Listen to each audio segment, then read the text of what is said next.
2 ombres immenses émergèrent du blizzard, laissant derrière elles une traînée sanglante sur la neige immaculée. Un loup blessé, puisant dans ses dernières forces, protégeait de son corps une louve pleine, la défendant du vent glacial qui mordait la chair. Ils étaient venus chercher refuge à la porte de leur pire ennemi, l'homme, non pas pour tuer, mais pour survivre. Jean-Pierre aurait pu saisir son fusil, et personne dans la vallée ne l'aurait blâmé, mais au lieu d'un coup de feu, il ouvrit sa porte. Ce qui se déroula cette nuit-là est une histoire qui peut faire fondre la glace la plus dure dans une âme et raviver la foi en un amour si pur qu'il transcende les espèces. L'hiver dans les monts du Jura ne s'annonce jamais comme un invité, il arrive en maître absolu, défonçant les portes d'un coup de botte gelée. Cette année-là, novembre avait été trompeusement calme, mais les anciens du pays, aux yeux délavés par le soleil des cimes, savaient que le silence qui précède la tempête est bien plus effrayant que le hurlement du vent lui-même. Dans une vallée reculée et escarpée, là où les sapins plongeaient leurs racines dans le sol rocailleux comme pour retenir la montagne de s'effondrer dans l'abîme, se dressait un chalet solitaire, construit en rondins de bois sombre. C'était la maison de campagne de Jean-Pierre Lefebvre, un homme qui ressemblait lui-même à un vieux chêne noueux, ayant miraculeusement survécu à toutes les tempêtes de la vie. Jean-Pierre approchait de sa 68e année, mais la vieillesse ne l'avait pas courbé, elle l'avait plutôt séché, éliminant tout superflu pour ne laisser que les tendons, les os et une volonté de fer. Il était grand, avec des épaules larges qui semblaient habituées à porter le poids du ciel, et un visage sillonné de rides profondes, semblable aux crevasses de l'écorce d'un arbre centenaire. Sa barbe, épaisse et grise, descendait sur sa poitrine, dissimulant une vieille cicatrice au cou, souvenir d'une rencontre avec un lynx dans sa jeunesse. Ses yeux, de la couleur d'un ciel d'orage, observaient le monde avec cette assurance calme et pesante que l'on ne trouve que chez les hommes qui ont passé leur vie loin de l'agitation des villes. Jean-Pierre était un ancien garde forestier, un homme des bois qui connaissait chaque sentier, chaque source, chaque recoin de la forêt dans un rayon de 100 kilomètres. Mais il vivait désormais en reclus. 7 ans plus tôt, la mort lui avait arraché sa femme, Marie, une femme à la voix aussi claire qu'un ruisseau de montagne et aux mains qui sentaient le pain frais et les herbes sauvages. Après son départ, Jean-Pierre s'était muré dans le silence, fermant son âme à double tour et jetant la clé dans la neige profonde. Il ne lui restait que l'habitude du travail et des conversations muettes avec les objets qui l'entouraient. Le vent forçait à chaque minute, se transformant en un gémissement sourd et profond qui faisait vibrer les vitres des petites fenêtres du chalet. Le ciel, d'un gris de plomb le matin même, s'était maintenant confondu avec la terre dans un tourbillon blanchâtre. Jean-Pierre, après avoir enfilé un lourd par-dessus en peau de mouton qui pesait sans doute plus qu'un adolescent de la ville, et enfoncé son bonnet de fourrure sur son front, sortit dans la cour. Le gel lui brûla instantanément le visage, comme une éclaboussure d'eau bouillante, et lui coupa le souffle. Il devait vérifier le mur arrière de la grange où il entreposait son bois de chauffage et sa vieille motoneige. La veille, il avait remarqué qu'une des planches s'était détachée, et si la tempête frappait de plein fouet, le vent risquait d'arracher le bardage comme une peau d'oignon. La grange était une vieille bâtisse, noircie par le temps mais solide, construite par son père en mélèze, un bois qui durcit comme la pierre avec les années. Jean-Pierre avançait péniblement à travers le rideau de neige, soulevant lourdement ses bottes chaudes, s'appuyant contre le vent comme contre un mur. La neige, sèche et dure, lui cinglait les yeux, s'infiltrait dans sa barbe, la transformant en une carapace de glace. Son esprit était vide de pensée, mu uniquement par l'instinct, sécurisé, vérifié, s'abriter. Il atteignit l'angle de la grange où le vent avait amoncelé une congère plus haute que sa ceinture et commença à déblayer la neige avec une pelle pour atteindre la base du mur. Le travail le réchauffait, faisant circuler le sang plus vite dans ses veines, mais une angoisse sourde ne quittait pas son cœur. Une sensation étrange, tenace, qu'il n'était pas seul dans cette tempête. Lorsque la pelle heurta la terre gelée avec un bruit sourd, Jean-Pierre se redressa pour reprendre son souffle. C'est à cet instant précis qu'il entendit, à travers le hurlement du vent, un son qui n'appartenait pas aux éléments. Ce n'était ni le sifflement du vent dans les branches, ni le craquement d'un vieil arbre, mais une respiration lourde, rauque, mêlée à un gémissement faible, presque humain. Il se figea, serrant le manche de la pelle si fort que les jointures de ses doigts blanchirent. En contournant l'angle de la grange, vers l'endroit où un tas de bûches formait un abri protégé du vent direct, il les vit. D'abord, il crut à 2 rochers gris recouverts de neige, mais les rochers bougèrent. C'étaient des loups. D'énormes bêtes sauvages, ennemis éternels de l'homme et du bétail, créatures des cauchemars des villageois. Mais en cet instant, ils n'incarnaient aucune menace, seulement le désespoir des condamnés. Le plus proche de lui était le mâle, un animal gigantesque au pelage gris foncé, presque noir sur le garrot. Jean-Pierre le baptisa mentalement Bourrasque, en voyant la puissance et la stature de la créature. Même dans un état de semi-conscience, il inspirait une crainte respectueuse, une large poitrine, des pattes puissantes capables de briser l'échine d'un cerf, et de multiples cicatrices sur le museau, témoins de dizaines de combats. Mais aujourd'hui, ce roi de la forêt était vaincu. Sur son flanc, à travers la fourrure emmêlée, suintait une croûte de sang sombre et coagulée, la trace d'un coup terrible, peut-être les griffes d'un ours ou les bois d'un grand cerf. Il gisait, étendu le long du mur, formant de son corps une barrière vivante contre le vent pour celle qui se cachait derrière lui. Bourrasque était un guerrier qui se mourait, mais qui continuait d'accomplir son devoir. Son souffle s'échappait de sa gueule en nuage de vapeur, rare et lourd. Et son seul œil visible, jaune et trouble, observait l'homme sans haine, avec seulement une fatigue infinie. Derrière le géant, blotti contre les rondins de la grange, se trouvait la louve. Elle était plus petite que le mâle, avec un pelage plus clair, d'un gris argenté, qui paraissait maintenant terne et souillé. L'œil exercé de l'ancien garde forestier de Jean-Pierre comprit immédiatement, Taïga, une jeune et forte femelle. Mais elle était à présent complètement démunie. Son ventre était d'une grosseur anormale. Elle était au terme de sa gestation et, à en juger par les soubresauts convulsifs de ses flancs, la mise bas avait déjà commencé ou était imminente. Dans ses yeux d'ambre, dilatés par la terreur et la douleur, se lisait la panique d'une bête traquée. Elle retroussa ses babines, émettant un grognement bas et vibrant, mais ne tenta pas de se lever. Les forces l'avaient abandonnée. Taïga était l'incarnation de la nature sauvage, méfiante et farouche, pour qui l'homme était un messager de mort. Mais la tempête l'avait acculée dans cette impasse, et elle était désormais l'otage de la situation. L'instinct maternel la poussait à protéger ses petits encore à naître, mais l'instinct de survie hurlait l'impossibilité de résister. Jean-Pierre restait immobile, sentant le froid s'insinuer sous son par-dessus. La situation était impensable. La loi de la forêt est simple, toi ou l'autre. Les loups égorgeaient les moutons, emportaient les chiens, ils étaient des concurrents. N'importe qui à sa place serait retourné à la maison chercher un fusil et aurait mis fin à cela d'un seul coup, ou les aurait simplement laissés geler, permettant à la nature d'achever son œuvre. Mais Jean-Pierre regardait Bourrasque, la façon dont ce géant mourant essayait de réchauffer sa compagne, et quelque chose se brisa dans son âme recouverte par la glace de la solitude. Il se souvint de Marie, de la façon dont elle laissait toujours une écuelle de lait pour les hérissons et des miettes de pain pour les oiseaux, en disant « La nature n'a pas de mauvais enfants, Jean-Pierre, seulement des malheureux. » Il ne pouvait pas les tuer. Ni maintenant, ni de cette façon. Mais les accueillir dans sa maison était une folie. Des bêtes sauvages dans un espace clos, c'était une bombe à retardement. Cependant, les laisser ici signifiait signer leur arrêt de mort. La tempête s'intensifiait, et dans une heure, ils seraient simplement ensevelis sous la neige. Alors, les gris ? Croassa Jean-Pierre, sa voix, emportée par le vent, sonnant étrange et étrangère dans ce chaos blanc. Vous êtes venu mourir sur mon seuil ? Pas question. Il ne fit aucun mouvement brusque, sachant que le moindre geste pouvait provoquer une attaque du désespoir.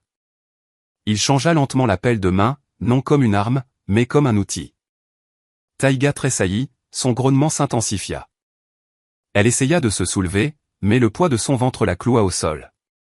Bourrasque cligna simplement des yeux. Ses forces s'amenuisaient à chaque seconde. Jean-Pierre se mit à creuser. Il ne jetait pas la neige sur les loups, mais dégageait un passage étroit depuis leur abri jusqu'à la porte de la grange, située à seulement 3 mètres. La neige volait de chaque côté, la pelle crissait sur la terre gelée. Jean-Pierre travaillait méthodiquement, sans regarder les bêtes dans les yeux pour ne pas les défier. Il sentait leur regard dans son dos, l'un s'éteignant, l'autre plein de peur et de haine. Quand la tranchée fut prête, il s'approcha de la porte de la grange, fit sauter la glace formée sur le verrou et ouvrit avec force le lourd battant en bois. À l'intérieur, il faisait sombre, une odeur de bois sec, d'essence et de foin ancien flottait dans l'air. Mais surtout, il n'y avait pas de vent. Il s'écarta, leur cédant le passage, et se tint debout, appuyé sur sa pelle, montrant par toute son attitude qu'il n'avait pas l'intention d'attaquer. « Allez, dit-il en désignant de la main l'intérieur sombre de la grange. Il y fait plus chaud. Si vous voulez vivre, entrez. » Ils ne comprenaient évidemment pas les mots, mais ils saisirent l'intonation. Bourrasque fut le premier à bouger. Avec un effort incroyable, gémissant et tremblant de tout son corps, il se hissa sur ses pattes avant. Ses pattes arrière traînaient, mais il rampait. Il ne se sauvait pas lui-même, il lui montrait le chemin. Il rampa sur 1 mètre, laissant une trace sanglante sur la neige, et s'arrêta, se retournant vers la louve. Taïga, voyant que le mâle avançait et que l'homme n'attaquait pas, se mit à ramper à son tour. Elle se déplaçait par à-coups, gémissant entre ses dents à cause de la douleur et des contractions. C'était un spectacle à la fois pitoyable et majestueux. 2 prédateurs ravalant leur fierté face à la mort. Ils passèrent devant Jean-Pierre, si près qu'il aurait pu les toucher de la main, sentir l'odeur de leur fourrure mouillée et l'odeur de maladie émanant des blessures du mâle. Taïga lui lança un regard de biais, un œil d'ambre où se mêlaient la menace et la supplication, mais elle ne s'arrêta pas. Dès que la queue de la louve disparut dans l'obscurité de la grange, Jean-Pierre fit un pas en avant et referma la porte, enclenchant le lourd verrou. Le bruit du vent s'assourdit instantanément, comme si quelqu'un avait éteint le son d'un énorme récepteur radio. Il resta dehors sous les assauts des flocons, sentant ses genoux trembler, non de froid, mais de tension. Il venait de laisser entrer la mort sauvage dans sa cour, violant toutes les lois non écrites de la sécurité. Mais quelque part au fond de lui, là où subsistait encore le souvenir de la chaleur des relations humaines, il ressentit un étrange soulagement. Aujourd'hui, sur ces terres, personne ne mourait de froid. Du moins, pas maintenant. Jean-Pierre s'essuya le visage avec sa manche, secouant la neige collée, et se dirigea lentement vers le chalet, où l'attendait un thé refroidi et le portrait de sa femme qui semblait le regarder avec approbation à travers les motifs de givre sur la vitre. La tempête continuait de hurler, mais désormais, dans ce hurlement, Jean-Pierre entendait non seulement une menace, mais aussi le début d'une nouvelle histoire, encore inconnue, qui allait changer à jamais sa vie solitaire. À l'intérieur de la grange régnait une obscurité épaisse, palpable, imprégnée des odeurs de vieux bois, d'huile de moteur et maintenant, de l'odeur lourde et musquée de la fourrure animale mouillée. Jean-Pierre, après avoir poussé le verrou, s'adossa un instant à la porte, laissant ses yeux s'habituer à la pénombre. Dehors, le monde semblait s'effondrer sous les coups du vent, mais ici, dans cet espace clos, le temps s'écoulait différemment. Lentement, visqueusement, soumis au rythme de la respiration rauque des 2 prédateurs dans le coin. Il n'alluma pas la lumière électrique, une ampoule blafarde sous le plafond, pour ne pas effrayer les bêtes par un éclat soudain. À la place, il trouva à tâtons sur une étagère une vieille lampe à pétrole. Il gratta une allumette, et une douce flamme jaunâtre se mit à danser derrière le verre noirci, projetant de longues ombres mouvantes sur les murs couverts d'outils. Dans cette lumière incertaine, la scène dans le coin paraissait encore plus dramatique. Les loups s'étaient réfugiés dans l'espace entre une pile de bûches de bouleau et un vieil établi. Taïga était couché sur le flanc. Sa respiration était rapide et superficielle. Ses flancs se soulevaient convulsivement, et sa patte arrière grattait périodiquement le sol en terre battue, y laissant de profonds sillons. Bourrasque gisait à côté, mais sa posture n'exprimait plus la volonté de protéger. Sa tête énorme reposait sur ses pattes avant, ses yeux étaient clos, et seul un frémissement à peine perceptible de ses narines indiquait que la vie palpitait encore dans ce corps meurtri. Jean-Pierre comprit, le mal était en train de partir. Les blessures internes étaient trop graves, et le froid qu'il avait absorbé à l'extérieur avait déjà atteint son cœur. Le vieil homme agissait lentement et méthodiquement, s'efforçant de ne pas faire de mouvements brusques ni de bruit fort. La première chose à faire était de donner de la chaleur. Au centre de la grange se trouvait un poêle à bois en fonte, fidèle compagnon de ses longues soirées d'hiver solitaires lorsqu'il y réparait son matériel. Jean-Pierre remplit le foyer de petits bois secs et de bûches, y versa un peu d'allume-feu, et bientôt, le feu se mit à gronder dans le tuyau, dévorant le bois avec un crépitement avide. La chaleur commença à se propager par vagues, chassant l'humidité. Ensuite, il prit sur une étagère une bassine en émail, la remplit de neige propre d'un seau qui se trouvait près de l'entrée et la posa sur le poêle. Les bêtes, surtout la parturiente, auraient besoin d'eau. Pendant tout ce temps, il ne regardait pas directement les loups, mais sa vision périphérique enregistrait chacun de leurs mouvements. Taïga le surveillait. Son regard, embrumé par la douleur, était fixé sur chaque pas de l'homme. Quand Jean-Pierre tendit la main vers les crochets sous le plafond où était suspendue la carcasse gelée d'un lièvre, un appât pour des pièges qu'il n'avait jamais utilisés, la louve émit un grognement sourd et prémonitoire. Ce n'était pas un son d'agression, mais plutôt un gémissement de peur. « Doucement, ma belle, doucement », murmura Jean-Pierre pour lui-même en décrochant la carcasse. Il posa le lièvre sur l'établier, avec un lourd couteau de chasse, découpa la viande en gros morceaux. Il savait qu'ils ne mangeraient probablement pas tout de suite, mais l'odeur de nourriture pouvait apaiser un peu leurs instincts de prédateurs, montrant que l'homme ici n'était pas un concurrent, mais une source de ressources. Il ne s'approcha pas trop. D'un geste ample, il lança habilement les morceaux de viande dans leur coin, de sorte qu'ils tombent à un demi-mètre du museau de la louve. Taïga tressaillit, découvrit ses crocs blancs, mais laissa aussitôt retomber sa tête sur le lit de sueur. Une nouvelle contraction tordit son corps en arc. Ça commençait. Jean-Pierre retourna près de la porte, s'assit sur une caisse renversée et sortit sa blague à tabac. Il ne pouvait pas l'aider comme il aurait aidé une vache ou une chienne. Toucher une louve sauvage en ce moment signifiait perdre une main. La nature devait faire son œuvre. La grange se remplit des bruits d'une lutte. Non pas une bataille contre un ennemi, mais une bataille pour une nouvelle vie. Taïga gémissait, mordait une poutre en bois contre laquelle ses pattes s'arc-boutaient. Son corps était secoué de convulsions. Jean-Pierre fumait, envoyant des ronds de fumée bleutée vers le plafond, et ses pensées retournèrent malgré lui vers le passé, vers cette nuit, 40 ans auparavant, où Marie avait perdu leur premier-né. Il y avait aussi une tempête ce jour-là, et le médecin n'avait pas pu arriver à temps du chef-lieu. Il se souvenait de ce sentiment d'impuissance, quand on se tient à côté, incapable d'aider, tandis qu'un être cher souffre. Il éprouvait maintenant une étrange sensation de déjà-vu. Seulement, à la place de sa femme, il y avait devant lui une bête sauvage, un ennemi de toujours devenu un invité fortuit. Ce parallèle résonna douloureusement dans son cœur, mais en même temps, il renforça sa détermination. Cette fois, la mort ne devait pas gagner. 1 heure passa, peut-être 2. L'eau dans la bassine se mit à bouillir, remplissant l'air de vapeur. Dans le coin, quelque chose changea. Les gémissements de Taïga firent place à une expiration brusque. Puis le silence s'installa, rompu une seconde plus tard par un petit couinement faible et humide. Jean-Pierre se pencha en avant, plissant les yeux dans la pénombre. Près de la queue de la louve, une petite masse sombre s'agitait. La louve se roula aussitôt en boule, commençant à lécher frénétiquement le nouveau-né. Sa langue travaillait vite et rudement, stimulant la circulation sanguine et la respiration du louveteau. Mais la vie et la mort, cette nuit-là, dansaient une valse, main dans la main. Au moment même où le premier louveteau remplissait ses poumons d'air, Bourrasque exhala un dernier long soupir. Sa cage thoracique s'affaissa et ne se souleva plus.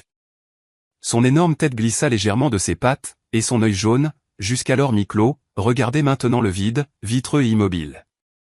Taïga, occupée par son premier-né, se figea une seconde. Elle tendit le cou, enfouit son nez dans la joue froide de son partenaire, renifla comme pour le réveiller, mais aucune réponse ne vint. Elle se figea, et il sembla à Jean-Pierre qu'il faisait plus froid dans la grange. La louve comprit. Elle émit un son que Jean-Pierre n'avait jamais entendu auparavant. Quelque chose entre un soupir et un hurlement silencieux, plein de chagrin, mais elle retourna aussitôt à son petit. L'instinct de procréation était plus fort que le deuil. Aux morts le repos, aux vivants la vie. Au cours de l'heure suivante, 2 autres virent le jour. Le deuxième était grand, actif. Il rampa immédiatement vers le ventre de sa mère, bousculant son frère. Le troisième, le plus petit, semblait faible. Il gisait un peu à l'écart, immobile. Et Jean-Pierre pensa un instant qu'il était mort. Mais Taïga le ramena vers elle avec son museau, le réchauffa de son souffle, et lui aussi se mit à couiner faiblement. Maintenant que tout était fini, Jean-Pierre se leva. Il devait lui donner de l'eau. La déshydratation après la mise bas pouvait la tuer plus vite que la faim. Il prit une louche, puisa de l'eau tiède dans la bassinée, s'efforçant de se mouvoir avec fluidité, s'approcha, mais sans franchir la ligne de sécurité invisible. À environ 3 pas du nid. Il posa une vieille poêle plate sur le sol et y versa de l'eau. Puis, avec un long bâton, il poussa la poêle sur le sol jusqu'au museau de la louve. Taïga suivit le bâton avec tension. Le poil de son garrot était hérissé, mais la soif l'emporta. Elle commença à laper avidement, sans quitter l'homme des yeux. Sa langue était rouge de sang. Elle avait mangé le placenta, comme il se doit pour un prédateur, pour effacer les traces de la naissance et reprendre des forces. Jean-Pierre retourna sur sa caisse. Le poêle ronronnait, répandant une chaleur bienfaisante. Les ombres sur les murs s'étaient calmées. Dans le coin gisait une louve, nourrissant 3 enfants. Et à côté d'elle, comme une sentinelle partie pour une garde éternelle, gisait le loup mort. Cette image, le triomphe de la vie sur fond de tragédie, se grava à jamais dans la mémoire de Jean-Pierre. Il regarda ses mains, des mains rudes et calleuses de vieil homme, qui aujourd'hui n'avait pas tenu une arme, mais offert de la chaleur. Dehors, la tempête commençait à se calmer. Le vent ne frappait plus les murs avec la même fureur, comme s'il reconnaissait sa défaite face à ce qui s'était produit à l'intérieur. Jean-Pierre ferma les yeux, écoutant le léger bruit de succion des louveteaux, et pour la première fois en 7 ans, il sentit que dans sa maison, même si ce n'était que dans la grange, il n'y avait plus ce vide glacial et mortel de la solitude. Le matin arriva non pas avec l'aube, mais avec le silence. La tempête, qui avait fait rage pendant 2 jours, s'était essoufflée, laissant derrière elle un monde enveloppé dans un linceul d'une blancheur virginale et aveuglante. Le ciel au-dessus des monts du Jura s'était dégagé, devenant haut et d'un bleu perçant, de ceux qui font mal aux yeux. Et l'air était si transparent et si glacialement sec que chaque inspiration semblait une gorgée d'eau glacée. Jean-Pierre Lefebvre sortit sur le perron, plissant les yeux face au soleil qui se reflétait dans des myriades de cristaux de neige. Le silence était tel qu'on pouvait entendre, dans la forêt à un demi-kilomètre de la maison, une branche de sapin craquer sous le poids de la neige. Le vieil homme resta un instant, appuyé contre le chambranle de la porte, sentant son dos endolori après une nuit blanche, puis se dirigea vers la grange. La neige dans la cour formait des dunes denses et ondulées, et Jean-Pierre dut tracer un chemin, levant haut ses lourdes bottes chaudes. Arrivé à la porte de la grange, il s'arrêta et écouta. Aucun son ne provenait de l'intérieur, mais il savait que la vie y continuait, cachée et méfiante. Il fit lentement glisser le verrou et entr'ouvrit la porte, laissant entrer une bande de lumière solaire éclatante dans laquelle des poussières se mirent à danser. Le tableau qui s'offrit à lui était monumental dans sa quiétude et sa tragédie. Taïga, la louve, n'était plus étendue. Elle était assise, enroulée en une boule serrée autour de ses petits. Sa tête reposait sur ses pattes avant, mais ses yeux d'ambre étaient ouverts et fixaient la porte sans ciller. Sa fourrure avait séché et s'était gonflée, dissimulant sa maigreur douloureuse. À côté d'elle, à seulement un demi-mètre, gisait Bourrasque. Pendant la nuit, son corps s'était complètement raidi, se transformant en un monument à lui-même. Le givre recouvrait son garrot noir d'une pellicule d'argent, le faisant ressembler à une idole de pierre déchue. Jean-Pierre savait ce qu'il devait faire. Laisser une bête morte à côté des vivants était impossible. L'odeur de la décomposition, même par ce froid, commencerait bientôt à attirer d'autres prédateurs. Et pour la louve elle-même, ce voisinage était un fardeau. Mais emporter le corps du chef de meute à sa compagne était une tâche risquée. Il entra, s'efforçant de se mouvoir avec fluidité et prévisibilité. Taïga émit un son guttural et bas, non pas un grognement, mais un avertissement. Ses oreilles se plaquèrent contre sa tête. Ses muscles se tendirent, prêts à bondir malgré sa faiblesse. Jean-Pierre s'arrêta. « N'aie pas peur, ma belle, dit-il doucement, en regardant non pas dans ses yeux, mais le corps du loup. Il est temps pour lui, la terre l'attend. » Il prit un morceau de bâche qu'il utilisait pour couvrir le bois et, lentement, pas à pas, s'approcha de Bourrasque. La louve suivait chacun de ses mouvements. Ses narines se dilataient, aspirant l'odeur de l'homme. Quand Jean-Pierre se pencha et saisit les pattes raidies du mâle, Taïga tressaillit, se soulevant sur ses pattes avant et découvrant ses crocs. C'était le moment critique. Si elle décidait de défendre le corps, il devrait battre en retraite ou la tuer, ce qu'il ne voulait pas. Mais Jean-Pierre ne recula pas. Calmement, avec respect pour le poids de la mort, il tira le corps sur la bâche. La louve se figea. Peut-être comprit-elle que l'homme n'allait pas manger son partenaire. Ou peut-être que son instinct lui dictait que les morts doivent partir pour que les vivants puissent survivre.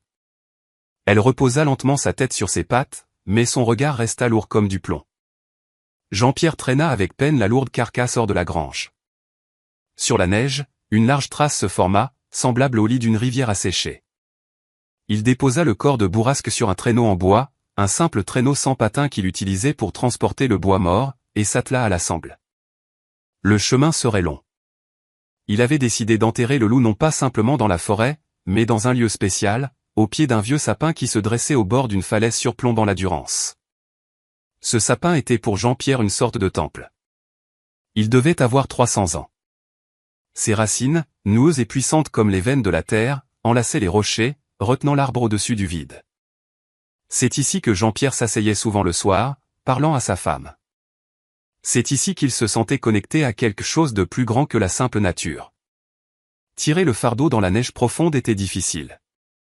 La sangle lui cisaillait les épaules, son souffle s'échappait en nuages de vapeur, son cœur battait à ses tempes comme un marteau sourd. Mais Jean-Pierre avançait obstinément, sans s'arrêter. Il se sentait une étrange responsabilité envers cette bête. Bourrasque était mort en protégeant sa famille, mort en guerrier, et il méritait des honneurs guerriers, pas d'être déchiqueté par les renards et les corbeaux. Arrivé au sapin, Jean-Pierre s'essuya le front et se saisit d'un pic et d'une pelle. La terre sous le sapin était gelée, pierreuse. Elle résonnait sous les coups du métal comme une cloche. Creuser une tombe en hiver est un travail de forçat. Chaque centimètre était une victoire.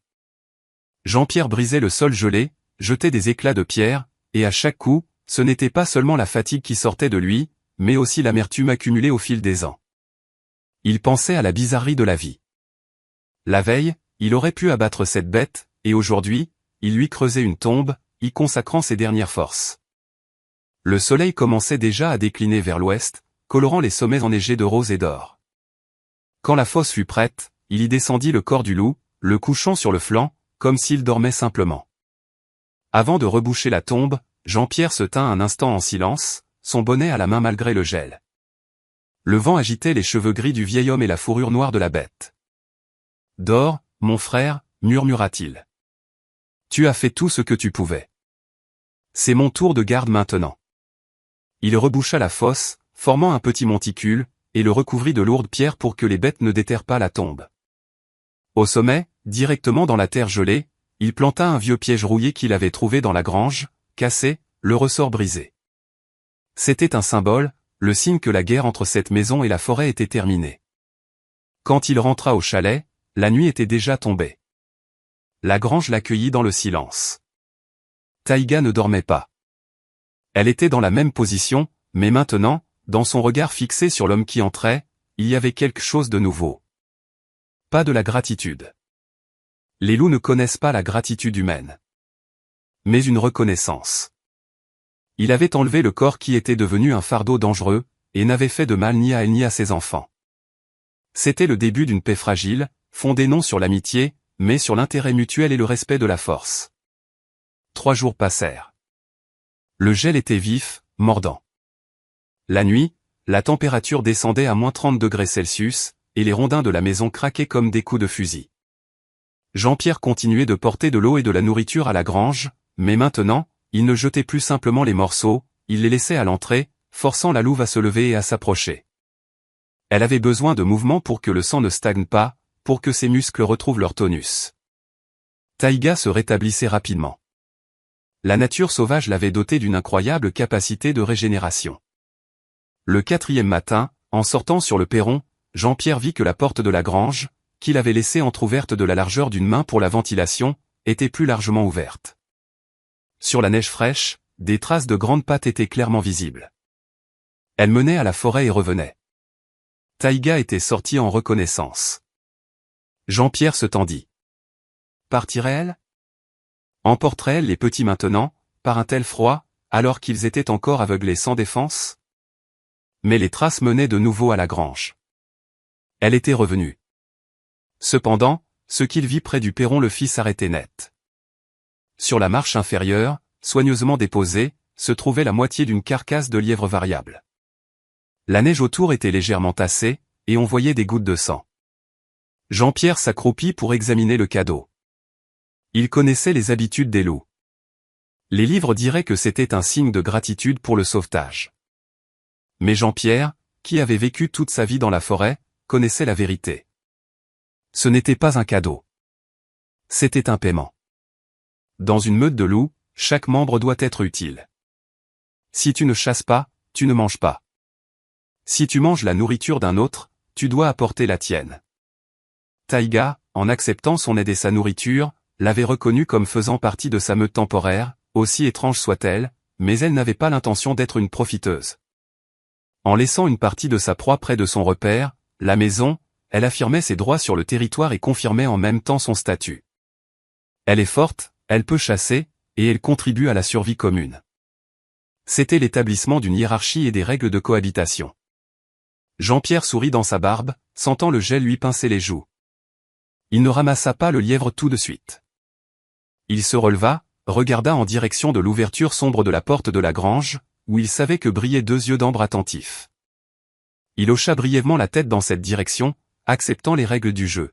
« Reçu, Taïga, dit-il à voix haute pour qu'elle l'entende.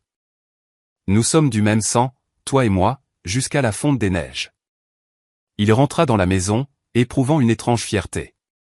Il n'avait pas domestiqué une bête. Il avait conclu avec elle une alliance d'égaux.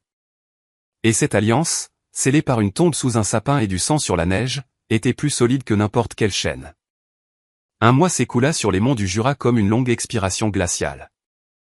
Dans les montagnes, le temps ne se mesure pas en heures, mais à la hauteur des congères et à la longueur des ombres.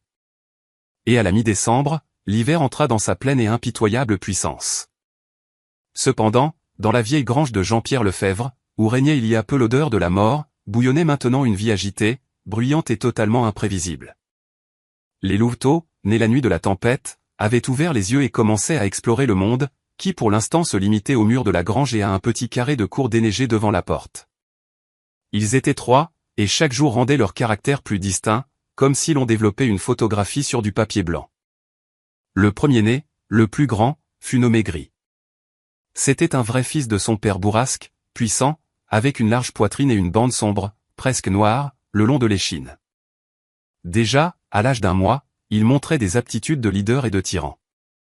Pendant la tétée, il était le premier à se frayer un chemin vers les mamelles de Taïga, repoussant sans ménagement les autres, et dans les jeux, il cherchait toujours à plaquer son frère ou sa sœur au sol, les maintenant de sa patte et émettant un grognement ridicule mais déjà autoritaire. La deuxième était l'une, la seule femelle de la portée, gracieuse, avec un pelage argenté et clair qui semblait presque blanc au crépuscule. Elle était la curiosité et l'agitation incarnées. Si Gris cherchait la bagarre, l'une cherchait l'aventure. Elle fut la première à apprendre à franchir le haut seuil de la grange et fourrait constamment son nez humide dans chaque fissure, chaque saut, risquant de se coincer ou de tomber. Et il y avait le troisième, Calme, le plus petit, avec une teinte rousse sur les pattes. Il justifiait pleinement son nom. Calme ne se mêlait pas aux bagarres et ne s'enfuyait pas. Il était un observateur. Souvent, Jean-Pierre, occupé dans la cour, surprenait son regard attentif et fixe. Le louveteau pouvait rester assis sur son derrière pendant des heures, la tête drôlement penchée sur le côté, observant le vieil homme fendre du bois ou déblayer la neige, comme s'il essayait de comprendre le sens de ces étranges rituels humains. La cour de Jean-Pierre, qui avait connu pendant des années l'ordre parfait d'un homme seul, s'était transformée en un terrain de jeu chaotique. Les louveteaux faisaient leurs dents, et cette démangeaison dans les gencives les poussait à ronger tout ce qui leur tombait sous la patte. La première victime fut un balai, imprudemment laissé près du perron. Jean-Pierre le retrouva le matin, réduit en milliers de brindilles, et un Gris satisfait traînait le reste du manche dans la cour comme un trophée de guerre. Ensuite, ce fut le tour du coin du perron lui-même. Le pain tendre plut au petit. Le vieil homme ne se fâchait pas, il éprouvait plutôt un étrange sentiment, oublié depuis longtemps, d'indulgence paternelle mêlée d'agacement. Alors, les termites des bois? Grommelait-il en sortant le matin sur le perron et en voyant l'une essayer de tirer de la corde à linge sa chaussette en laine tombée la veille. Vous ne savez que détruire le bien public. Pour sauver sa propriété d'une destruction complète, Jean-Pierre se souvint de son ancien métier. Le soir, assis près du poêle, il taillait dans des bûches de bouleau des jouets lisses et solides, des os, des boules, des formes simples. Il sentait la fumée et les mains de l'homme. Le matin, il les dispersait dans la cour. Les louveteaux se jetaient sur les nouveaux objets avec enthousiasme. Gris s'appropria immédiatement la plus grosse boule en bois, grognant sur quiconque s'approchait. Et Calme choisit une petite bûche plate et la taillait méthodiquement dans un coin, jetant de temps en temps un coup d'œil à Jean-Pierre, comme pour vérifier s'il approuvait son choix. Taïga observait cette garderie avec une sérénité philosophique. Elle ne se cachait plus dans l'obscurité de la grange. La louve était souvent allongée sur le foin à l'entrée, les pattes avant étendues, et ses yeux jaunes mi-clos suivaient chaque mouvement des petits. Elle ne laissait toujours pas Jean-Pierre s'approcher à moins de 5 pas, mais la tension d'un ressort prêt à se détendre avait disparu de sa posture. Elle avait accepté les conditions de voisinage. La cour était un territoire neutre où ses enfants étaient en sécurité. Mais le monde au-delà de la cour était plein de dangers que les petits ne connaissaient pas encore. Un jour de gel clair, alors que le soleil inondait la vallée d'une lumière éblouissante, ce que Jean-Pierre craignait arriva. Il fendait du bois derrière la maison quand il entendit, du côté du ruisseau qui coulait à une centaine de mètres en contrebas de la pente, un couinement aigu et angoissé. Ce n'était pas un bruit de jeu, c'était un cri de peur. Lâchant sa hache, le vieil homme se mit à courir, s'enfonçant dans la neige profonde. Le ruisseau, habituellement calme et peu profond, se transformait en hiver en un piège sournois. Sous une fine couche de glace et de neige se cachaient des cavités et des pierres acérées, et l'eau, malgré le gel, continuait de couler, glaciale et noire. Arrivé sur la rive, Jean-Pierre vit une scène qui lui serra le cœur. L'une, l'éternelle exploratrice, avait apparemment poursuivi une souris ou un oiseau et était tombée de la rive escarpée dans une crevasse rocheuse. Sa patte arrière était coincée entre deux rochers couverts de verglas. L'eau glaciale lui baignait le ventre, et la petite tremblait de froid et de terreur. Elle gémissait, griffant la pierre glissante de ses griffes, mais ne pouvait pas se libérer. Sur la rive, un demi-mètre au-dessus d'elle, Taïga s'agitait. La louve était en panique. Elle gémissait, se couchait sur le ventre, tendait son museau vers son petit, mais la crevasse était trop étroite et profonde. Elle ne pouvait pas y descendre sans écraser le louveteau de son poids, et ne pouvait pas atteindre la nuque de l'une avec ses dents. En voyant l'homme arriver en courant, Taïga hérissa son poil et se mit à grogner, découvrant ses crocs. L'instinct maternel la déchirait. Elle avait besoin d'aide, mais l'approche d'un homme près de son petit blessé déclenchait un signal de menace maximale. Jean-Pierre s'arrêta à 10 pas, respirant lourdement. La vapeur s'échappait de lui en nuages. Il évalua la situation en un instant, s'il ne sortait pas l'une de là maintenant, dans 10 minutes, elle mourrait d'hypothermie ou de pneumonie. Mais entre lui et le petit se tenait une louve enragée de près de 50 kilos. « Taïga, recule !» cria-t-il d'une voix autoritaire, essayant de couvrir le bruit de l'eau. La voix de l'homme, ferme et calme, déconcerta la louve un instant. Elle fit un pas en arrière, sans cesser de grogner. Son regard oscillait entre Jean-Pierre et le petit qui se débattait dans l'eau. Jean-Pierre comprit que c'était sa limite. Elle n'attaquerait pas tout de suite s'il agissait vite. Il entra dans la bouillie glacée près de la rive. L'eau imprégna instantanément ses bottes. Un froid glacial lui serra les chevilles. Taïga se coucha au sol, prête à bondir. Son grognement devint un grondement continu et menaçant. Jean-Pierre ne la regardait pas. Toute son attention était portée sur l'une. Il se pencha, s'appuyant sur un genou contre une pierre tranchante, et plongea ses mains dans l'eau glacée. Le louveteau, fou de peur, lui mordit la moufle avec ses dents de lait, acérées comme des aiguilles. Mais Jean-Pierre n'y prêta pas attention. Il tâtonna pour trouver la patte coincée entre les pierres. Il fallait agir avec précaution pour ne pas briser l'os fragile.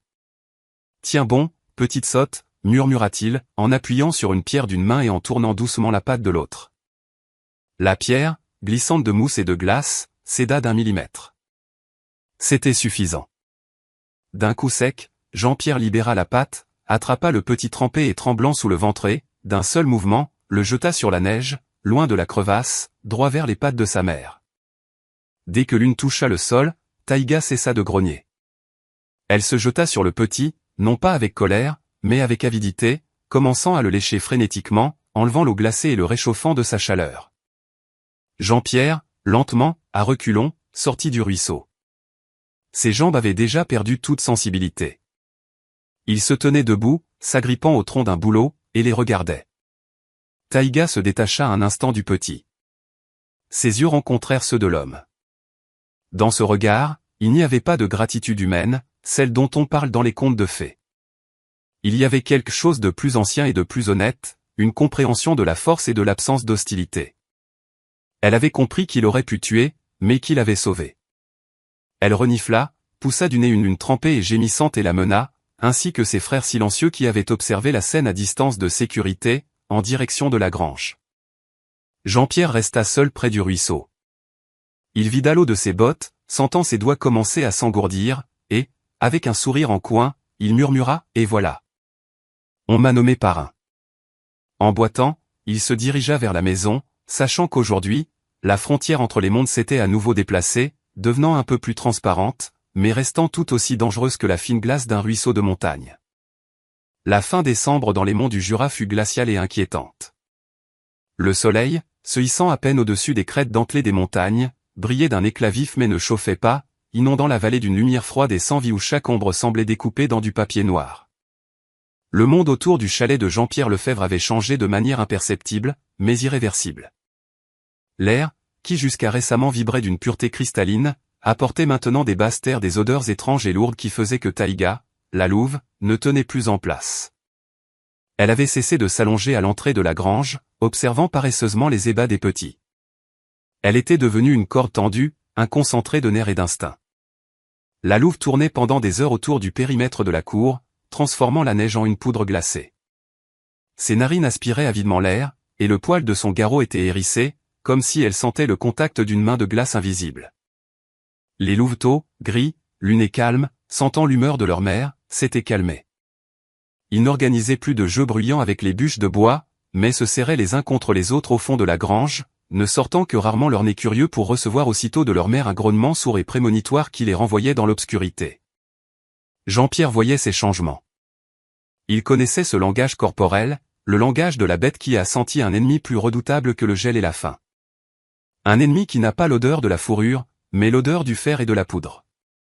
Un de ces matins, alors que le ciel était couvert d'un voile gris et bas, Jean-Pierre décida de vérifier la limite éloignée de sa propriété, là où une ancienne coupe forestière descendait vers la Durance.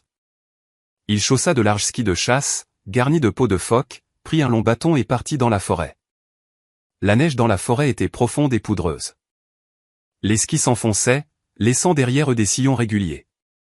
Après avoir parcouru environ 2 kilomètres, là où l'épaisse forêt de sapins laissait place à un bois de bouleaux clairsemés, il s'arrêta.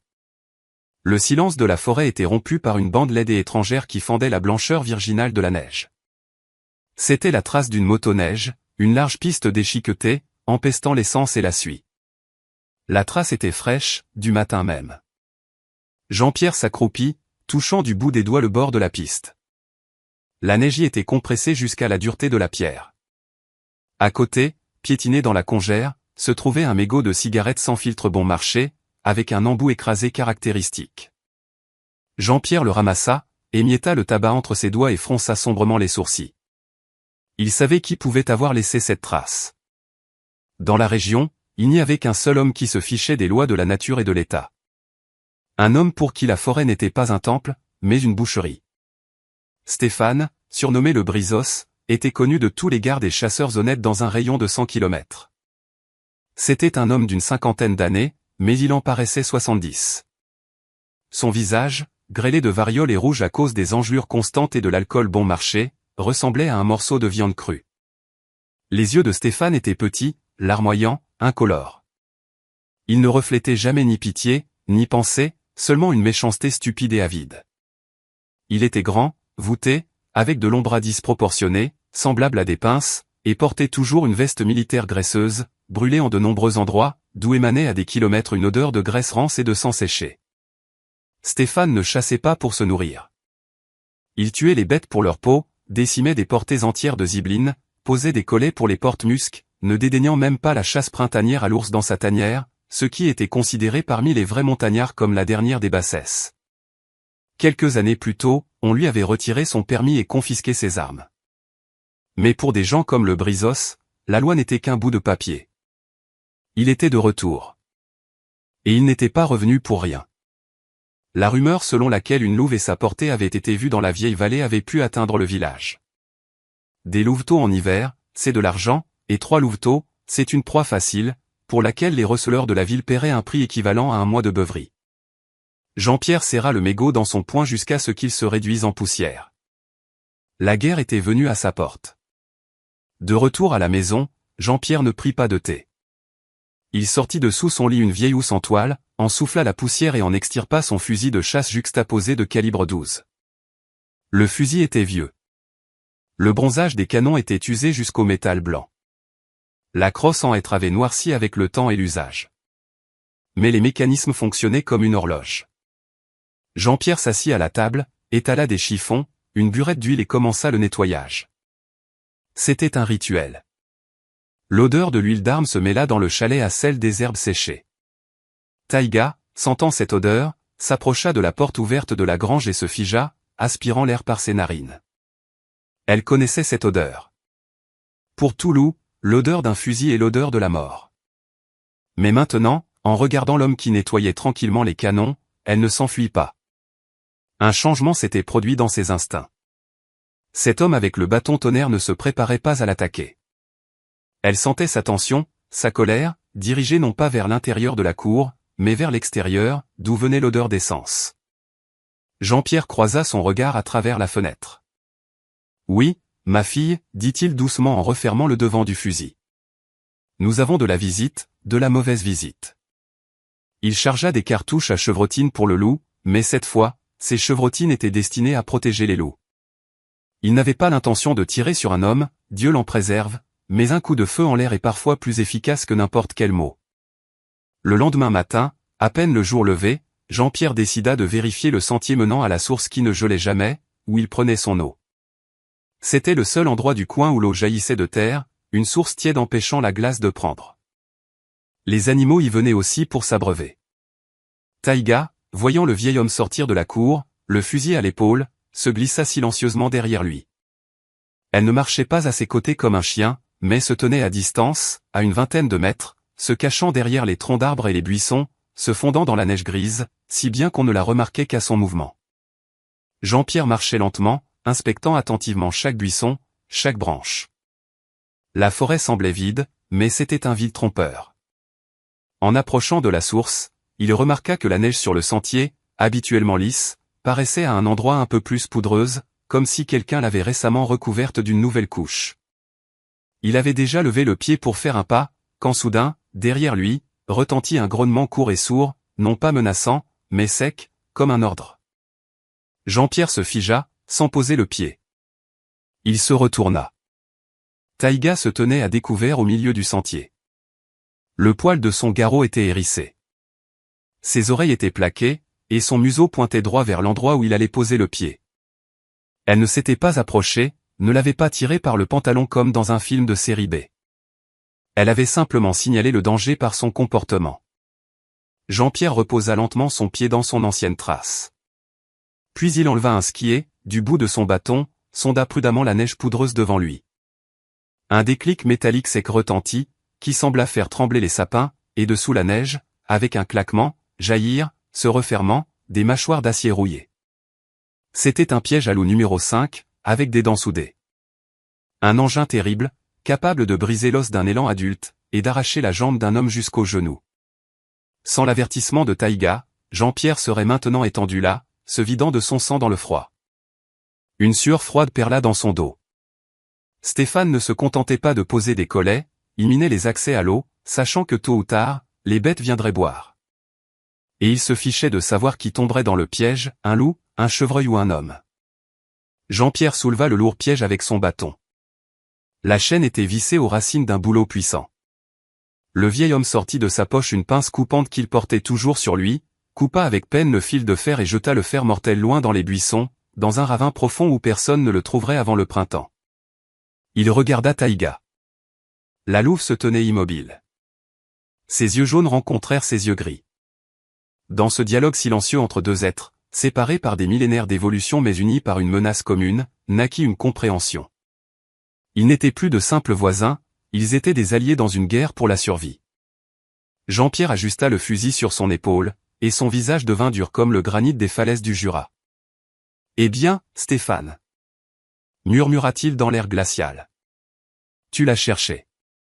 Ne te plains pas. » Le silence qui enveloppait la vallée ces derniers jours se brisa comme une corde trop tendue vers midi, lorsque le soleil était au zénith, inondant les champs de neige d'une lumière aveuglante et indifférente. Jean-Pierre était dans la maison, recousant une botte trouée avec du fil poissé, quand de l'extérieur parvint un son qui fit manquer un battement à son cœur. Les aboiements furieux et haletants de chiens. Ce n'étaient pas les jappements des chiens de ferme pourchassant les chats, mais le hurlement méchant et acharné de chiens de chasse qui avaient senti leur proie. Le vieil homme jeta son haleine, attrapa sa cartouchière sur la table, jetant son fusil sur son dos tout en courant, et se précipita sur le perron. Le spectacle qui s'offrit à lui était terrifiant dans son dynamisme. Dans la cour, juste à l'entrée de la grange, tournaient de grands chiens de chasse de type Laïka de Sibérie occidentale. Ce n'étaient pas des animaux de compagnie, mais des machines à tuer, entraînées pour l'ours et le sanglier. Le premier chien, un mâle gris sale à la queue écourtée, s'appelait Croc-Dur. Son museau était couvert de vieilles cicatrices, et ses yeux brûlaient d'une ardeur folle. Le second, surnommé Féroce, était encore plus grand, avec un dos noir et une oreille déchirée, perdu dans un combat avec un lynx. Il se déplaçait à une vitesse effrayante, tentant de contourner la grange par le flanc. Un peu plus loin, appuyé sur des bâtons de ski et souriant de sa bouche édentée, se tenait Stéphane le Brisos. Sur son épaule était accrochée une carabine de chasse, mais il ne se pressait pas de la prendre, savourant manifestement le spectacle de ses chiens acculant la proie. Taïga, la louve, avait pris la seule position de défense possible, dans l'embrasure de la porte de la grange. Elle ne pouvait pas s'aventurer en terrain découvert, où les chiens l'auraient mise en pièces, profitant de leur supériorité numérique et de leur vitesse. Mais reculer à l'intérieur signifiait leur permettre de se ruer sur ses enfants. Elle s'était transformée en furie. Son poil s'était hérissé, la faisant paraître 2 fois plus grande. Ses crocs étaient découverts jusqu'aux gencives, et de sa gorge s'échappait un grognement vibrant et continu qui glaçait le sang. Croc-Dur fit une fente, claquant des dents à 1 centimètre de son museau, essayant de l'attirer à l'extérieur. Taïga répliqua, lui effleurant le museau de ses crocs, mais recula aussitôt, empêchant Féroce, qui arrivait sur le côté, de lui saisir la patte. C'était une danse mortelle, où un seul faux mouvement coûterait la vie. Mais le plus terrible se passait derrière elle. Les louveteaux, sentant le danger mortel, ne s'étaient pas blottis dans un coin comme d'habitude. Gris, le premier-né bagarreur, qui avait à peine 1 mois et demi, sortit soudain de l'obscurité et se plaça à côté de sa mère. Il était minuscule comparé au chien, une boule de poil ridicule. Mais dans sa posture, il n'y avait aucune peur. Il écarta ses petites pattes, hérissa le poil de son garrot, imitant sa mère, et émit un grognement de chiot, aigu mais féroce. Il essayait d'être un loup. Il essayait de protéger son frère et sa sœur, Calme et Lune, qui se serraient derrière lui. C'était un courage suicidaire. Féroce, remarquant le louveteau, changea instantanément de cible. Pour un chien expérimenté, ce petit était une proie facile. Un seul coup de mâchoire pouvait lui briser la colonne vertébrale. Le chien fit un bond en avant, ignorant Taïga, visant directement Gris. Arrêtez. Le rugissement de Jean-Pierre couvrit les aboiements des chiens. Le vieil homme ne descendit pas du perron, il dévala la pente comme une avalanche, brandissant son fusil. Stéphane, voyant cet énorme vieillard armé foncer sur lui, cessa de sourire et se jeta convulsivement sur sa carabine. Mais il était trop tard. Jean-Pierre ne visa pas les chiens. Le risque de toucher les loups était trop grand. Au lieu de cela, sans ralentir, il leva les canons verticalement et appuya sur la détente. Le coup de feu du calibre 12 dans l'air glacial retentit comme un coup de tonnerre qui fendait le ciel en 2. L'écho ricocha entre les flancs des montagnes, s'amplifiant à chaque fois. Des branches des vieux sapins, une avalanche de neige tomba, recouvrant la cour d'une poussière blanche. L'effet fut instantané. Les chiens de chasse, malgré leur férocité, étaient dressés à craindre le coup de feu s'il ne venait pas de leur maître. Ils s'écartèrent brusquement, la queue entre les jambes et les oreilles plaquées. Féroce, qui était sur le point d'attraper Gris, bondit en arrière, ses pattes glissant sur la glace. Taïga profita de l'hésitation, claquant des dents juste devant le museau du chien et repoussant le courageux mais stupide Gris à l'intérieur de la grange avec son corps. Un silence de mort s'abattit sur la cour, seulement troublé par la respiration lourde des hommes et des bêtes, et l'odeur de poudre brûlée qui s'enfonçait comme un coin acéré dans la fraîcheur glaciale. Jean-Pierre se tenait au milieu de la cour, les jambes largement écartées. La douille fumante fut éjectée du canon quand il cassa son fusil pour le recharger. Son visage était blanc de fureur. Ses yeux s'étaient transformés en 2 fentes de glace. Il était maintenant plus effrayant que n'importe quelle bête. Il pointa ses canons non pas sur les chiens, mais sur la poitrine de Stéphane. La distance entre eux était d'environ 15 mètres. Une distance mortelle pour de la chevrotine. Stéphane se figea. Ses mains s'immobilisèrent à mi-chemin de sa carabine. Il vit le regard du vieil homme et comprit, celui-ci tirerait, non pas pour une peau, non pas pour de l'argent, mais pour quelque chose que Stéphane était incapable de comprendre. Rappelle tes chiens, Stéphane. La voix de Jean-Pierre était basse, mais dans ce silence, elle sonnait plus effrayante qu'un coup de feu. Rappelle-les, ou je les abats ici, et après, toi et moi, on discutera autrement. Le Brisos déglutit. L'ivresse s'était instantanément dissipée de sa tête. Il était un salaud, mais pas un idiot. Il savait que Jean-Pierre était un ancien soldat, bien qu'il n'ait pas l'âge, on murmurait au village qu'il avait connu des zones de conflit, et que sa main ne tremblerait pas. « Qu'est-ce qui te prend, Lefebvre ? T'as mangé de la jusquiame ?» croassa Stéphane, essayant de conserver un semblant d'arrogance, mais reculant vers ses skis. « Tu vises un homme pour des loups ? Ce sont des nuisibles, on touche une prime pour eux. » « Il n'y a pas de loup ici, » martela Jean-Pierre en faisant un pas en avant. La neige craqua sous sa botte comme une sentence. « Ici, c'est chez moi, et tous ceux qui sont chez moi sont mes invités. Et toi, tu es venu sans invitation, et armé. Tu connais la loi de la forêt. Celui qui vient en guerre sur le seuil d'un autre y reste. » Stéphane cracha dans la neige, mais dans ses yeux se lisait une peur animale. Il siffla ses chiens. Crocs durs et féroces, sentant la peur de leur maître et la menace du vieil homme, s'enfuirent avec joie vers la forêt, grognant de temps en temps en direction de la grange. « D'accord, le vieux, t'as gagné pour aujourd'hui, » lança Stéphane en retournant ses skis. « Mais fais gaffe, la forêt est grande.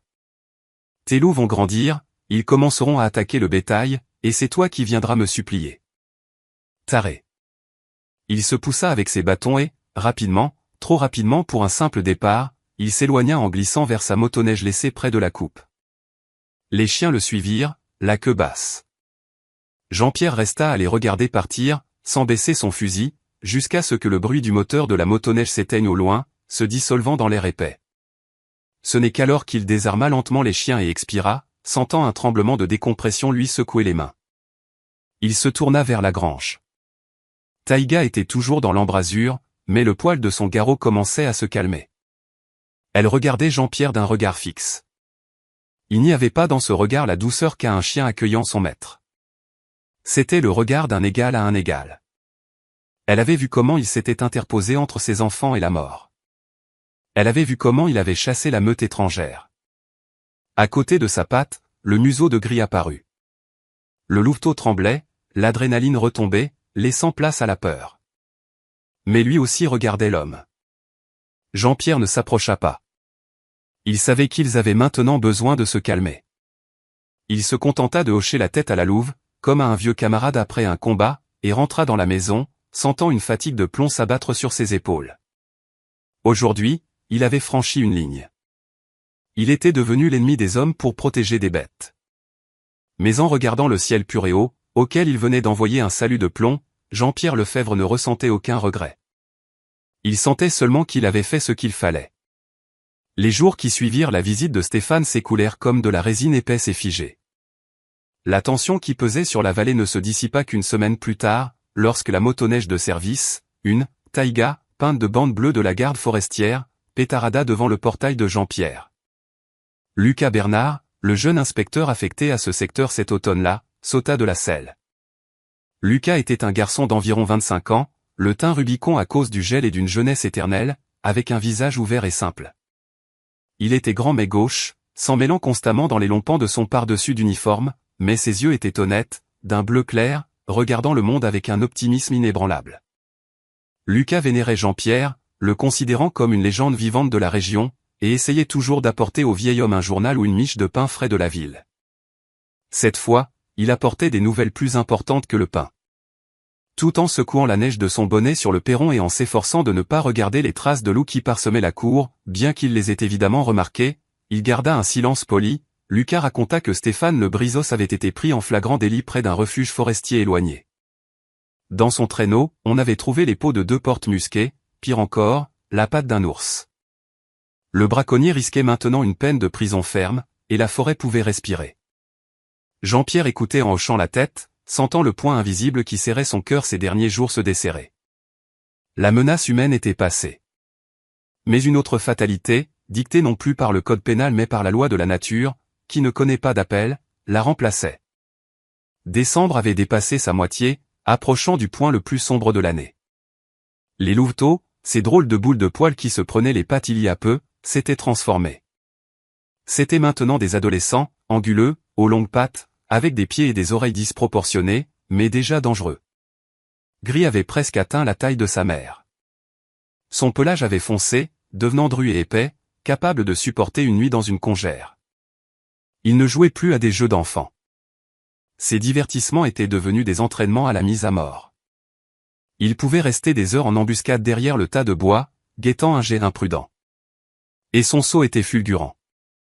L'une était devenue souple et rapide comme le mercure. Son pelage argenté se fondait si parfaitement dans la neige qu'elle pouvait disparaître de la vue en s'immobilisant simplement. Même calme, l'éternel contemplateur avait pris de la masse musculaire.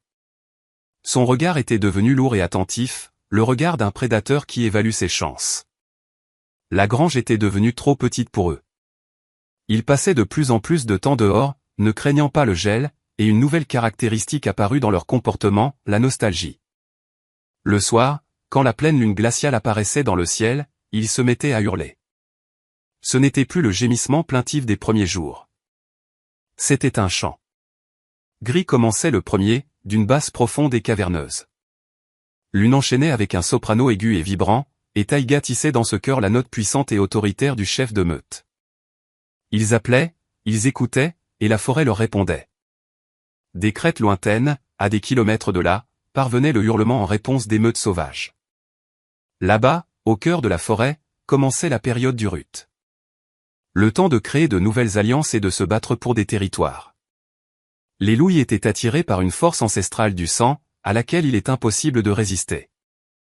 Jean-Pierre Lefebvre comprit, le moment était venu. Les garder plus longtemps signifierait briser leur esprit, transformer de fiers animaux en chiens de garde, malheureux et aigris. Il devait être celui qui couperait le cordon. Cette décision lui fut plus difficile que ce coup de feu en l'air. Il commença la procédure de séparation. Le premier pas fut de les priver de nourriture. Le matin, lorsque les louveteaux, par habitude, coururent vers le perron, attendant leur ration de viande, Jean-Pierre sortit les mains vides. Il vit leur perplexité. Gris lui donna un coup de museau dans sa botte, gémissant avec exigence. L'une s'assit et pencha la tête, ne comprenant pas pourquoi le rituel était rompu. Taïga se tenait à l'écart, et dans ses yeux, Jean-Pierre lut la compréhension. Elle savait que la fête était finie. Non, dit fermement Jean-Pierre, cachant ses mains dans ses poches pour ne pas trahir leur tremblement. Il n'y a pas de nourriture. Si vous voulez manger, allez dans la forêt. Vous êtes des loups, pas des mendiants. Il se retourna et rentra dans la maison, fermant la porte hermétiquement. Son cœur saignait en écoutant à travers le mur leurs gémissements désorientés. Mais il le savait, la faim est le meilleur des maîtres. La faim les forcerait à s'éloigner de l'habitation, à activer pleinement leurs instincts. Toute la journée, ils attendirent dans la cour. Mais vers le soir, Taïga les releva, donna un coup de museau à Calme qui espérait encore un miracle, et les emmena en direction de la forêt. La deuxième leçon fut encore plus dure. La nuit, le gel tomba à -40. Habituellement, par un tel temps, Jean-Pierre laissait la porte de la grange entr'ouverte pour qu'il puisse se réchauffer dans le foin. Mais aujourd'hui, alors que le crépuscule s'épaississait, il sortit avec un marteau et des clous.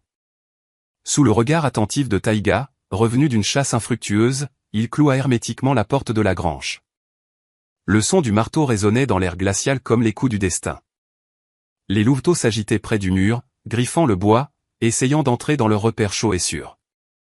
Ils ne comprenaient pas pourquoi ils étaient chassés, pourquoi celui qui les avait sauvés les condamnait maintenant au froid. Jean-Pierre termina son travail sans les regarder. Il se sentait comme un traître, comme Judas, mais dans sa trahison se trouvait la forme la plus élevée de l'amour. Un amour qui offre la liberté par la douleur. C'est fini, les enfants. Croassa-t-il sans se retourner. La boutique est fermée. Habituez-vous à la neige. Il n'y a pas de poils dans la forêt. Cette nuit-là, il ne dormit pas. Il resta assis près de la fenêtre dans l'obscurité, sans allumer de lumière, et but une liqueur amère, regardant les 4 silhouettes grises se rouler en boule directement sur la neige, à la belle étoile, se serrant les uns contre les autres pour conserver la chaleur. Taïga s'était couchée du côté du vent, protégeant ses enfants de son corps. Elle ne gémissait pas. Elle avait accepté la nouvelle leçon. La maison de l'homme n'était plus leur maison. Au cours de la semaine suivante, le processus de séparation s'accéléra. La faim et le froid firent leur œuvre. Taïga commença à emmener les louveteaux dans la forêt pour 2 ou 3 jours. Au début, ils revenaient maigres, fatigués et avides de chaleur, mais Jean-Pierre ne les laissait pas entrer dans la grange et ne leur donnait pas de nourriture. Et ils cessèrent de demander. leurs corps se renforcèrent, s'endurcirent au gel. Maintenant, en revenant, ils ne couraient plus vers le perron en remuant la queue. Ils s'arrêtaient à la lisière de la forêt, observant la maison. Dans leur regard, la confiance enfantine avait disparu. Une méfiance d'acier de bête sauvage était apparue. Gris fut le premier à montrer de l'agressivité envers les affaires de l'homme. Il ne jouait plus avec les bûches. Il marquait son territoire par-dessus les marques de Jean-Pierre, affirmant son indépendance. Un jour, Jean-Pierre les vit traquer un chevreuil. Cela se passa au bord d'une clairière, visible depuis la fenêtre. Ils agissaient de manière coordonnée, comme un seul mécanisme. Taïga poursuivait la proie. Gris et Lune coupaient les voies de retraite. Et calme, ce penseur silencieux, était en embuscade exactement là où l'animal effrayé allait surgir. Ce n'était pas un jeu, c'était la mort pour la vie. Jean-Pierre regarda ce festin sanglant à la jumelle, et deux sentiments se battaient en lui, l'horreur devant la cruauté de la nature et la fierté que ses filleuls aient survécu. Ils étaient devenus de vrais loups. Les derniers jours de décembre marquèrent la ligne d'arrivée. Les loups apparaissaient de plus en plus rarement près de la maison, seulement pour inspecter leur ancien territoire, comme on inspecte un terrier abandonné.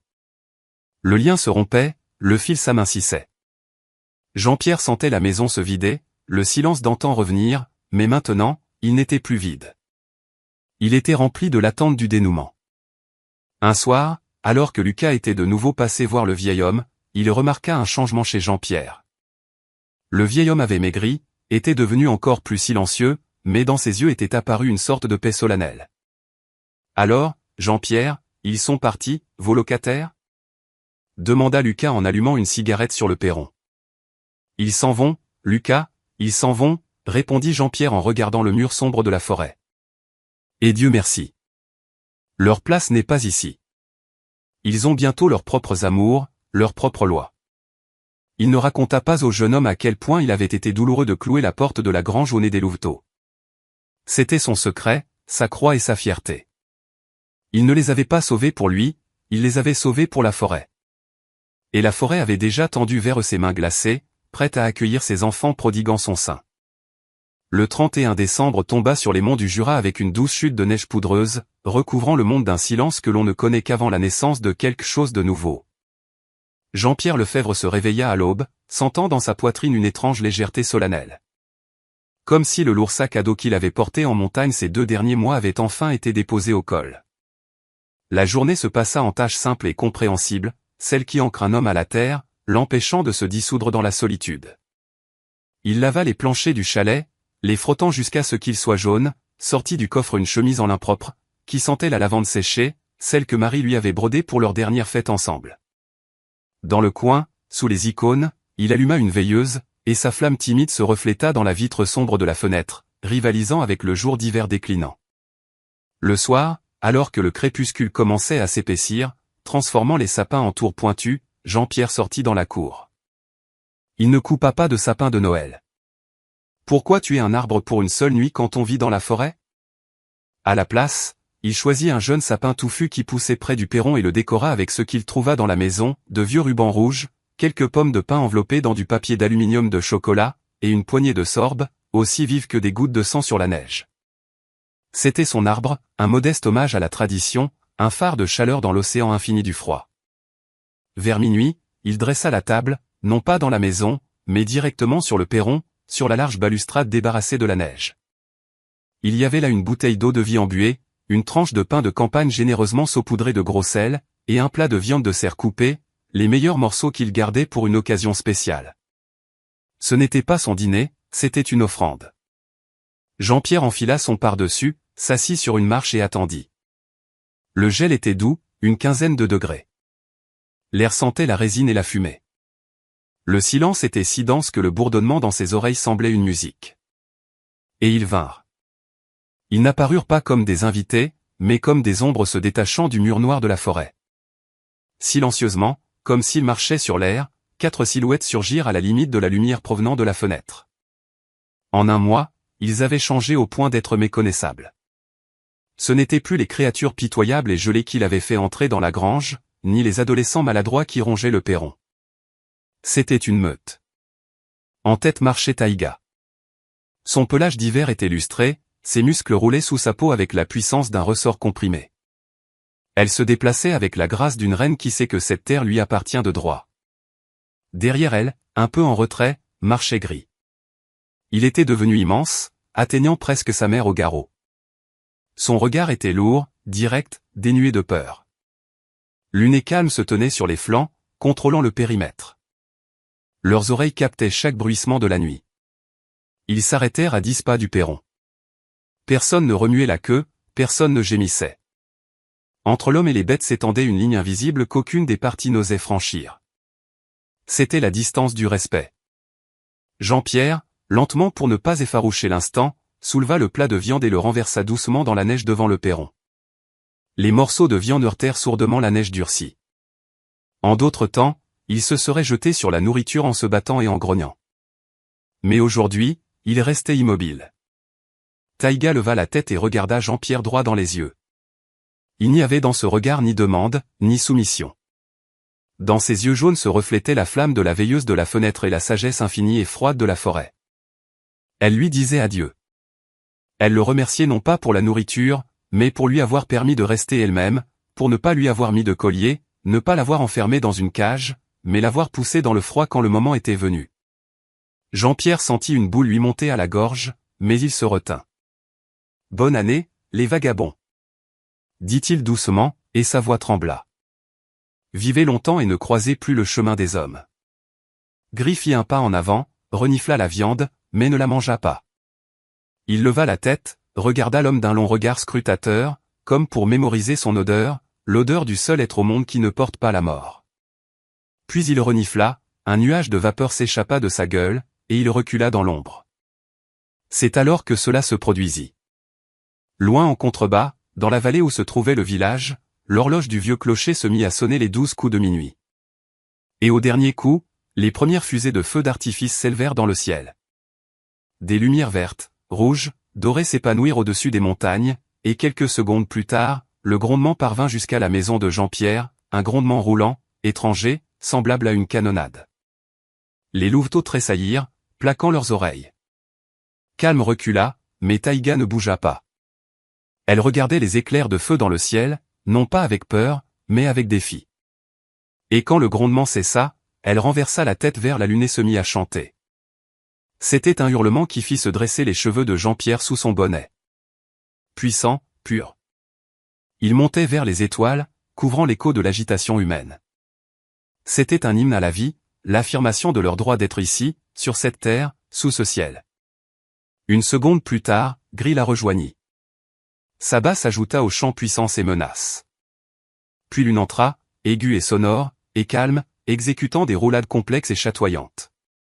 Les 4 voix fusionnèrent en une symphonie sauvage qui remplit le monde entier, des sommets enneigés jusqu'au cœur du vieux garde forestier.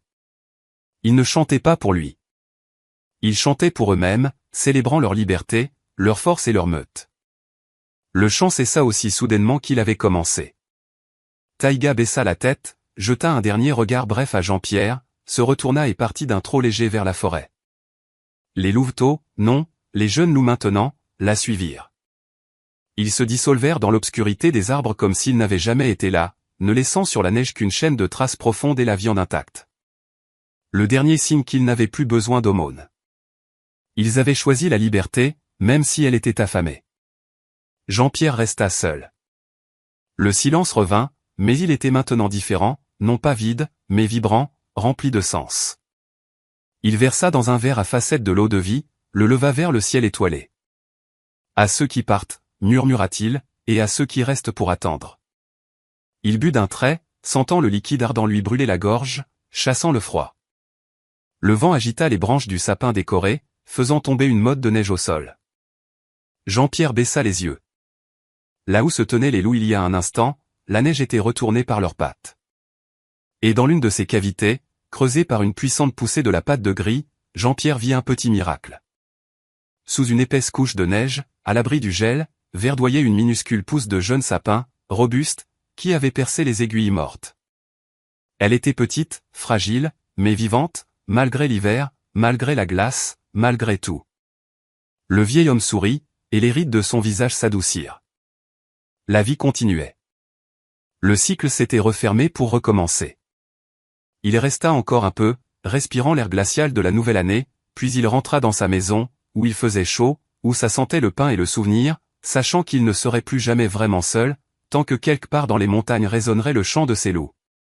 Cette histoire nous rappelle que le vrai miracle n'est pas la magie, mais la miséricorde. Le Seigneur vient souvent à nous sous l'apparence la plus inattendue, et dans cette terrible tempête, il a frappé à la porte de Jean-Pierre non pas pour demander, mais pour le sauver lui-même de la solitude glaciale. Nous cherchons souvent Dieu dans de grands signes, alors qu'il vit dans le simple bien que nous offrons sans rien attendre en retour. Que dans la nouvelle année qui commence, vos cœurs soient ouverts à l'amour, et vos maisons à la chaleur. N'ayez jamais peur de tendre la main, car la bonté est la seule lumière qui ne s'éteint jamais, même dans la nuit la plus sombre. Que Dieu vous bénisse et protège vos familles de toutes les tempêtes de la vie. Si cette histoire a touché votre âme, partagez-la avec vos proches, pour multiplier la lumière dans ce monde.